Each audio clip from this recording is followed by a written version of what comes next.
The Tiger Rising, Chapter 21. By the time they started walking back to the Kentucky Star, it was dusk. Sistine was not crying, but she wasn't talking either, not even about letting the tiger go. "I have to call my mother," she said to him in a tired voice when they got to the motel. "I'll go with you," said Rob. She didn't tell him not to, so he walked with her across the parking lot. They were almost to the laundry room when Willie Mae materialized out of the purple darkness. She was leaning up against her car, smoking a cigarette.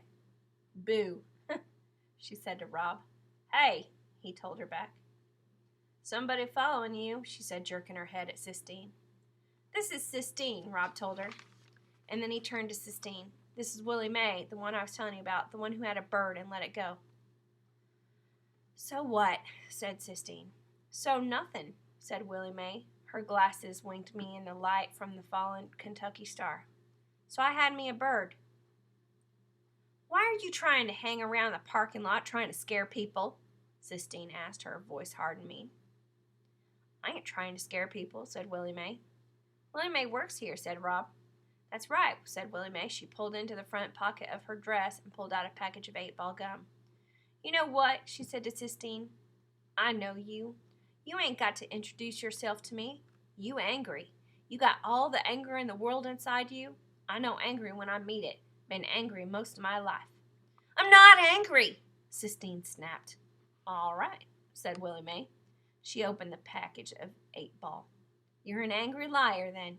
Here you go." She held out a stick of gum to Sistine. Sistine stared at it for a long minute at Willie Mae, and Willie Mae stared back. The last light of dusk disappeared and the darkness moved in. Rob held his breath.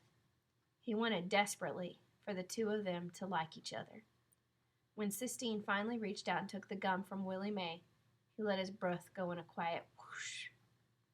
Willie Mae nodded at Sistine, and then she extended the pack to Rob. He took a piece and put it in his pocket for later. Willie Mae lit another cigarette and laughed. "Ain't that just like God?" she said, "throwing the two of you together." She shook her head. "This boy full of sorrow, keeping it low down in his legs. And you," she pointed her cigarette at Sistine. "You all full of anger, got it snapping out of you like lightning. You some pair, that's the truth." She put her arms over her head and stretched, and then straightened up and stepped away from the car. Sistine stared at Willie Mae with her mouth open. "How tall are you?" she asked. 6'2", said Willie Mae, "and I got to get on home. But first I got some advice for you. I already gave this boy some advice. You ready for yours?" Sistine nodded, her mouth still open. "This is it. Ain't nobody gonna come and rescue you," said Willie Mae. She opened the car door and sat down behind the wheel. "You got to rescue yourself. You understand what I mean?" Sistine stared at Willie Mae. She said nothing.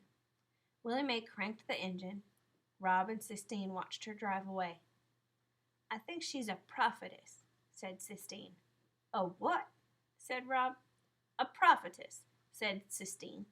"They're painted all over the Sistine ceiling. They're women who God speaks through."